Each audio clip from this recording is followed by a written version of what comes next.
listeners. This is Margin Mavens, a podcast hosted by Steph and Kayla, where we share our thoughts on all things literature. Today's episode is about Sweet Obsession by Katee Robert, the story of Icarus and Poseidon, two men who find themselves on opposite sides of a political feud. The content for today's episode contains talk of kink, specifically pain-related kinks, sexual abuse and coercion, and overall adult themes. Please take care of yourselves and only listen if such topics do not make you uncomfortable. Now make sure to grab a snack and a drink, unless you're driving, then remember 10 and 2, and come hang out with us while we dive in. Suffice to say, this one reignited. Yes. My love. Yes. You know, I think, forgot the name of the previous one. Dark Restraint, maybe? Yeah. Oh yeah, with the Minotaur? Yeah. Was it the Minotaur? Yeah. Where's my copy of the book?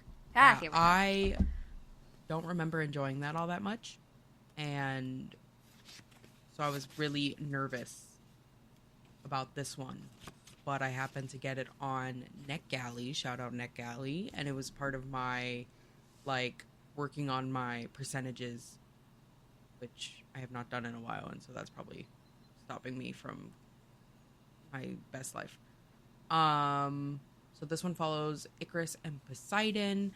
Icarus basically sacrificed himself at the end of Dark Restraint to make sure that his sister and the Minotaur got away.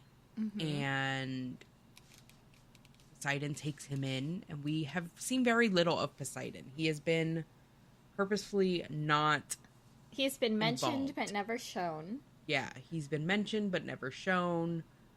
So it was very interesting to kind of see what he's got going on and what's his deal, because Poseidon being one of the legacies, you kind of Correct. get this idea or this picture of what that could look like because of the power and mystique, I guess, that surrounds the legacies anyway. And so when we get introduced to him, we see that Icarus, his plan is very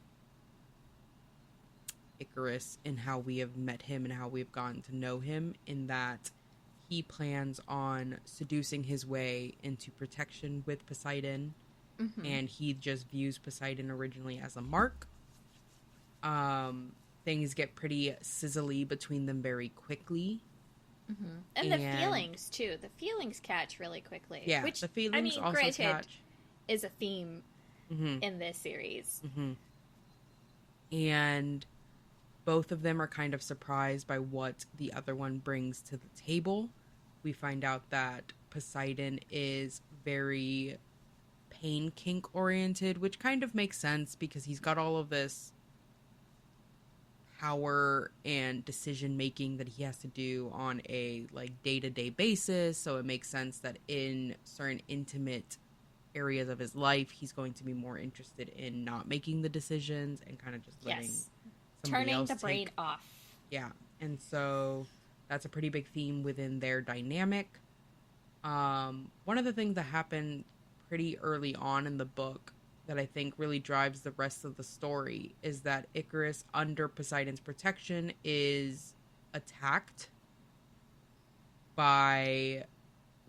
Polyphemus. I was like, it's the Cyclops. Gets attacked by him because Icarus's people have essentially led to the killing of Poly's family. And so, despite being under the protection of Poseidon, he gets a little rage crazy, and he beats the crap out of Icarus, and I think even stabs him. I don't remember. Slices and dices. Slices, yeah. He brings a knife to the party.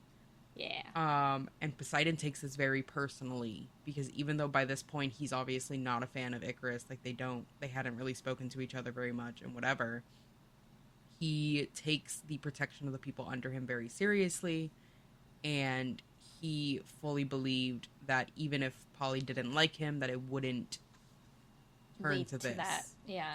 And he did not want to be known as, the same as the other legacies and the same as the other people that kind of just hurt. So he ends up taking Icarus's protection very seriously and very under his own thing. He doesn't really let Icarus out of his sight anytime that he can, which then obviously leads to the relationship blooming, and the kink kind of gets started right away. And I don't read a lot of like romance, so this was a nice little change of pace for me. Um, One of the biggest things that I think I liked about this book was, one, it's towards the end of the series, and so a lot more of the bigger plot stuff is relevant. But Right. two, Poseidon shows a very different type of legacy where he's not necessarily like, he still has the shadow that he's trying to fill in terms of his family members and everything, and he specifically kind of tries to take this like distance between himself and his role, in the fact that he has this manor that he lives in, but he doesn't really try to stay there that often because it's not really his, despite it being his for a while now. He hasn't really done anything to make it his, so he'd rather live in this like shabby little apartment somewhere else. Right. And that's kind of a theme throughout the legacies, is they're all kind of living in the shadows of the person before them. With Zeus, he's trying to not be his father, but Hades. He's having to make a lot of really hard calls. Hades is living in the shadow of his father, who I can't remember if we found out that he was alive or not. Like, if he found out. I can't remember if Hades knows, or if we just know as the audience. I also cannot remember. Yeah, but dealing with all of those like messy feelings, and their trauma with their parents, or their the before them, is kind of shown and relevant in different ways. Zeus, even just from the outside perspective that we've been getting of him so far, you can tell that he is very much trying to not be his father, but he kind of walked into like a dumpster fire of a city, and everybody literally around him is basically thinking that he's gonna fail, and we know that his own wife is actively trying to murder him, which he knows. We find out that he is very aware of the mischief. He's letting her just live her best life. Yeah. And then Hades, obviously his trauma is shown in like how quickly he like brings the walls down, and how quickly he kind of locks all of his loved ones away within his own power. And he's like, screw Olympus. If y'all aren't gonna talk to each other and work things out like adults, I'm not gonna risk my people. So he and Poseidon have that kind of in common, which is why we kind of see more of Hades in this one, right? He is brought into the fold between him, Zeus, and Poseidon, and I love Hades.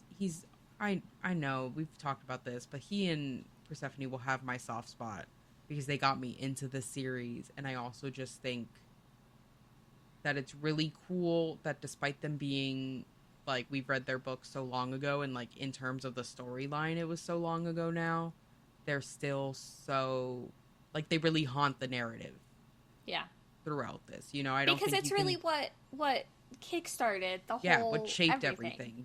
Like, so every book kind of does their little like homage to like, oh, when Persephone kind of broke the bounds and all of those things. But in this book, I think one thing that's really important to talk about is like how fucking annoying Hera is. There's a lot to talk about in this book, but Hera is right up there. She's got an agenda, right? I don't remember, or maybe it just wasn't said, or I'm stupid, but I don't remember what her beef with this Zeus is. I think it's just his name.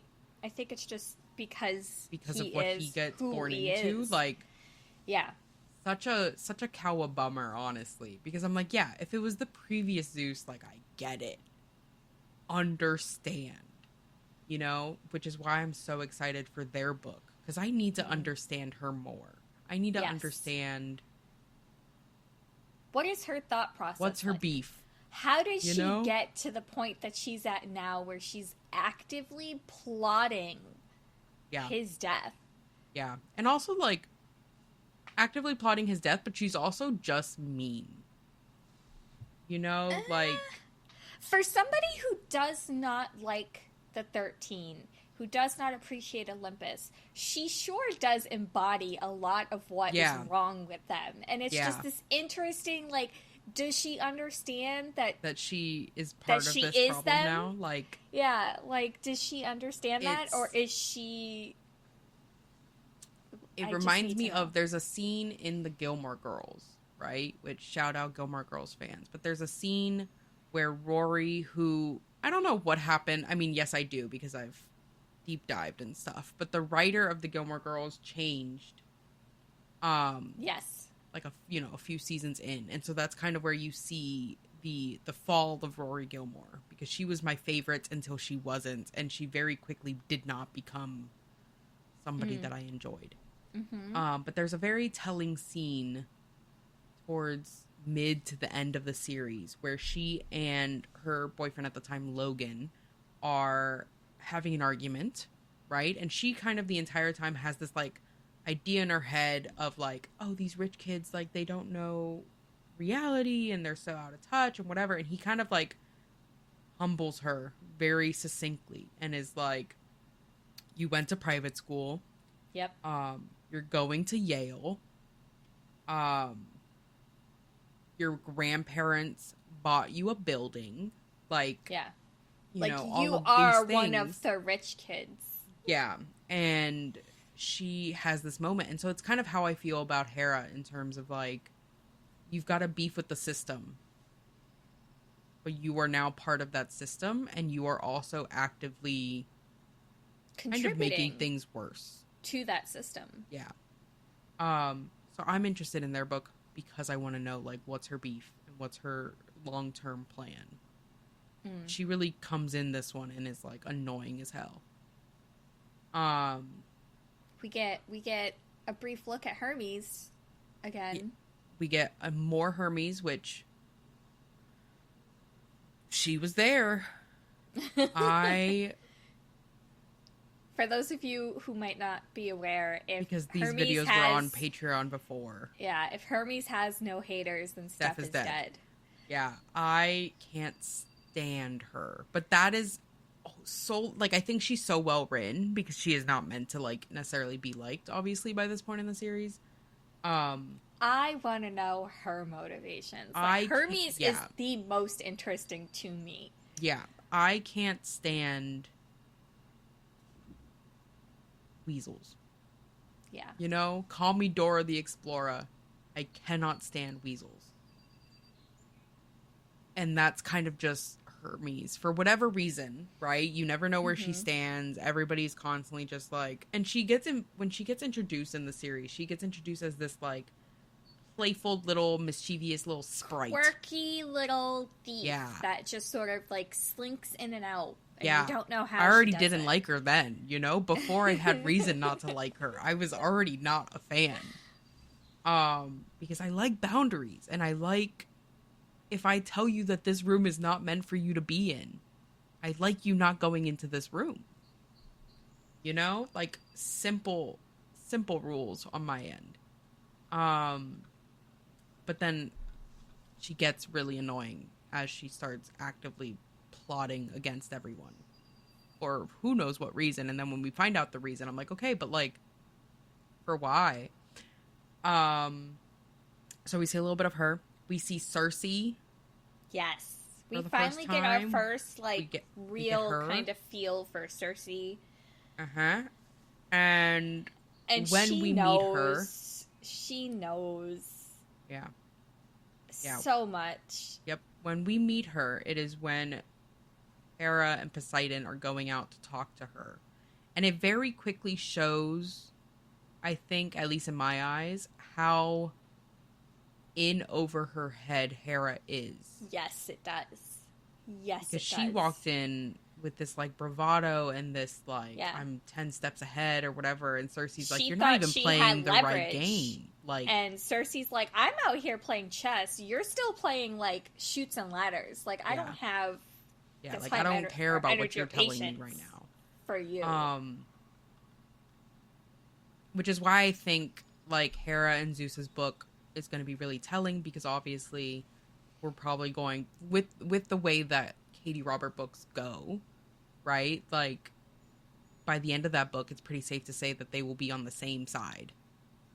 And I think that will kind of change the tide of things, because we'll be able to see these two people working together, as opposed to one actively trying to kill her husband and then the other one trying to keep the city alive while also maybe trying to keep himself alive. Yeah.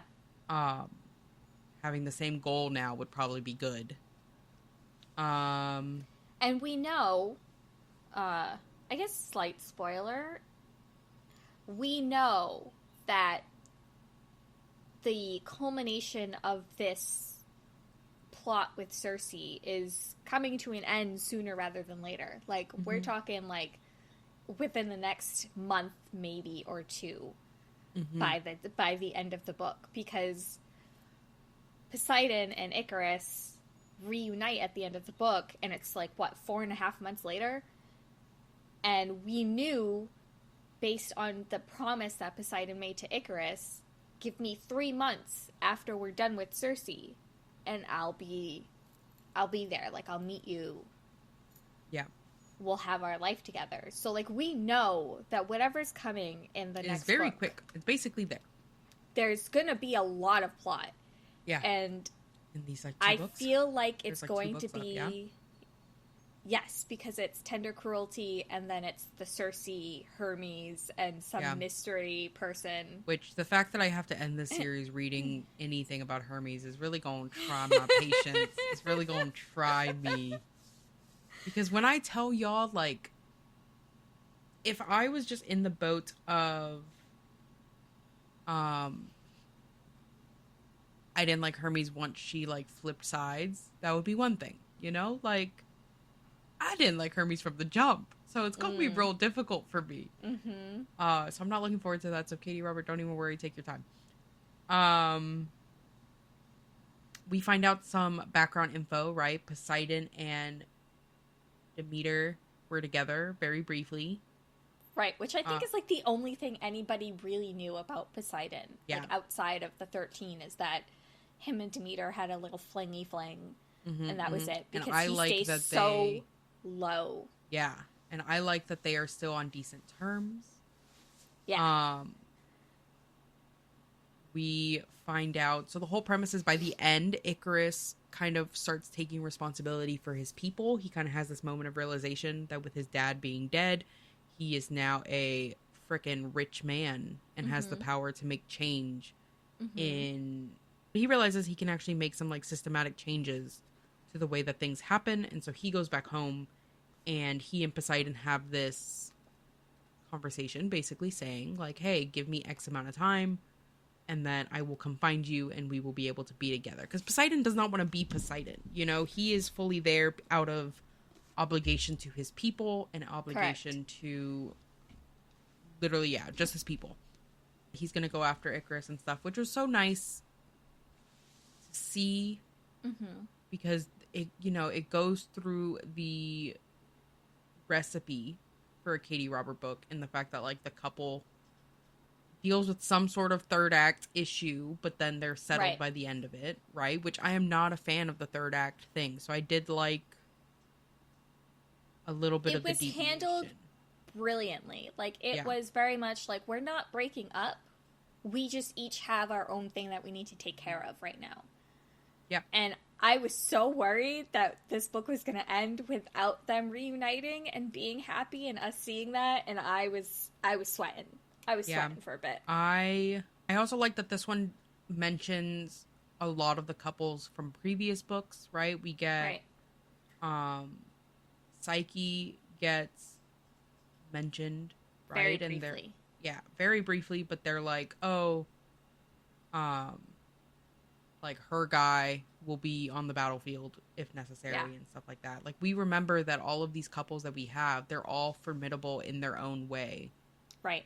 And so I'm really hoping that by the end of the series, we have a, like, Avengers-esque on your left moment, you know? Like, that's what it seems to be setting up for. I would die. I would and die. I'm here for it, right? Because like all of the men and literally all of the couples are scary. Every single couple is terrifying in its own way.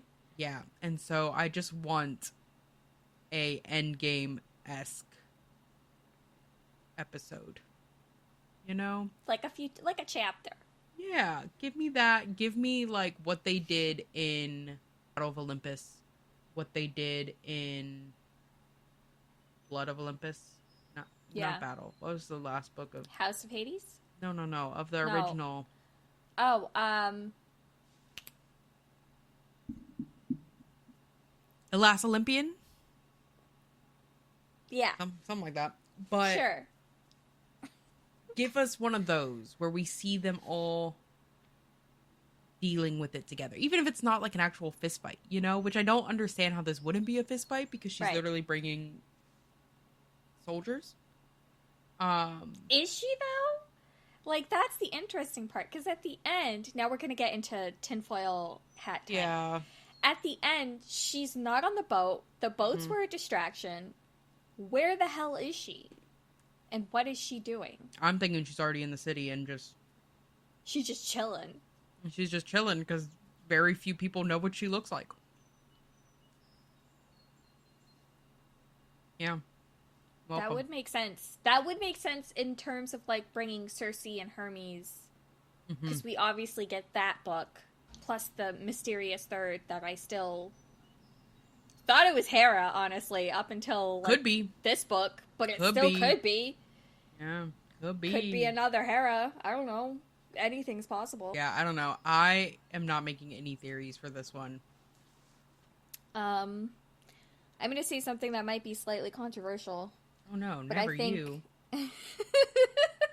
I think out of every single character we've seen so far, Icarus has had the best growth.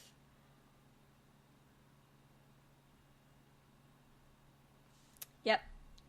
Look at Steph's face, y'all. I was going through my filing cabinet in my head. Name somebody who has had a better character arc growth than Icarus. I can't even remember all the couples right now. Don't do this to me. Hades and Persephone. Wait, I have to go. I know by book titles. Yeah. Hades and Persephone. Electric Idol is Psyche and Eros. Wicked Beauty is Helen and her boys. the other two. Yep. The boys. That's still my favorite one of the series. Yeah. Yep, same. Radiant Sin is Apollo and Cassandra. Yes. Cruel Seduction is Pandora and Aphrodite. Hephaestus. Forgot all about them. Yeah. And not Hephaestus. Yes, Hephaestus. Yes, but he Hephaestus. becomes Theseus. Theseus. Yes. And yeah. Adonis? Yep. Yes. And then Midnight Ruin, which is Charon, Eurydice, and Orpheus. And then Dark Restraint, which is Ariadne and the Minotaur. Which I think had the least amount of character development. They kind of just stayed the same. Exactly. Fair. Talk you'll talk. I'm just saying, out of all of those couples, Icarus starts this book, right? At the lowest point of his life. His sister is gone. His father's dead. He's been traumatized. He's been used. Yeah. He's been abused. Facts. And then by the end of the book, he turns it all around, uses everything that he knows and has to bring about a better situation for his people at home. Yeah, fair. And not for nothing, but the 13 has given him a great template on how not to... How not to rule your people? Yeah. So I'm just saying, I mean, like... Oh my god, Icarus... wait, what if we have... Sorry, I'm back on the Avengers. No. Yeah, Avengers. Do it. What if we have people from... Wicked villains? That would like be Hercules? Fun. Yeah. That would be fun. Like Hercules, like those who came from the city, so like Hercules and like the other Hades. And what's her face from Poseidon's niece? Poseidon's niece, yes. Forgot her name. I also forgot her name. Bless her heart. Yeah. But, like, that would also be fun, you know? Not because they care about Olympus, but because they still have people that they care about in Olympus. Correct. So I think that would be fun. Oh, man. Give me Hercules and Helen. Facts. Having their good little... Give me big Hades with Persephone. Yeah. And the babies. If they're there. If anything, that is why he gets involved. Because of the babies. Yes. But yeah, I think this one reignited my love for the world and for Katee Robert. I definitely still enjoyed this series more than I enjoyed Wicked Villains. Not with anything wrong with Wicked Villains. I think Wicked Villains is just the fun sister to this series. Right. Because the plot is obviously a lot lower stakes. Yes, correct. I mean, I think the only one that really has any high stakes plot are the first two, right? Desperate Measures and Learn My Lesson. Like, there's really not much. Oh, well, maybe Tink. So not Learn My Lesson? No, Learn My Lesson was Hades and Meg and Hercules. I don't remember what I rated it. I think I made it 4 stars. I gave mine 4 stars. I think I did like 4 stars probably. But it's very good. Oh, I liked it. Quick little read. This has been another episode of Margin Mavens. If you haven't already, please follow us on all social medias that are linked down below. You should find us on at Margin Mavens on basically everything. If you haven't already, check out our Patreon because they get a lot of cool stuff over there. They also have all the other episodes about... you can watch my growing hatred of Hermes. really really bloom and fester. But remember that you are loved. Remember that you are important. You matter. Drink some water. And we'll see you guys in the next episode.